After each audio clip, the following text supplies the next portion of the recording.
waxaan xafladaan u qabanaynaa qaybaha iyo qaayaha badan waa Samsam Cali Maxamed oo macaawi kambanigeedan xafladaan u qabanayno sidan keer waxaan leeyahay ilaahay cimri dheer iyo cibaado suubana ku siiyo kambanigaaga midkii bulaalo oo jira oo barakooba Allah ka dhigo sabaa la dhigayo gabahaygeedu waa saxiix war Samsam Cali Maxamed oo eegayoon cilla alaasanay waraqiladi baa ku dhalahay cadan imankan maray ayar waxaan samsahan baan la xuduudi karin calanka gabaygeeda hadan moose egenaya sagaalka abgaal isma ahan buusalka egeedo yahay waa islaha cilmare eeg caaqil aha fadhiya duriyad cali gaafir ragahan kan dadka ahaw jecelahay cadan hilowla faraxo eegayo la xuduudi karin waraqiladi mareegiste eegad baa meesheereysgayeen samsamay guulaysa waliga gada hal hamaar warsayna wangaabsana yaa haday ku sahabsamtahay suldaanka lagu faara habban salahamaya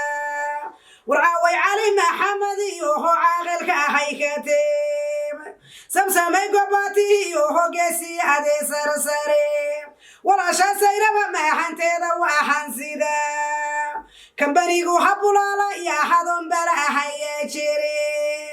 halkan ku beegaya maahantada baaha hadale balayada taagana looho baaska ka ahaa xijaab inta ku garab joogto oo hogaadaha ahaga nece laguma gaare maxa aha laysku garab orda samsamay guulaysa waliga gada hal hamare gabdhaha cali maxamed hadan marse egenaya war samsam gobwayay oo hosayna oo laho suldaamadi baati historiyay ehegateem waa islaha taliyan maahan kala tahaban kareen lixdi cali gaafir maahan ki cilmi iga bamna cadar hilowla faraxiyo caaqil aha la galay mare gudakeediba ahay maashka daharsadan masuuladii waya gabdhaha xaruma arenaya Allah unaga mootime eheshay ma seebatan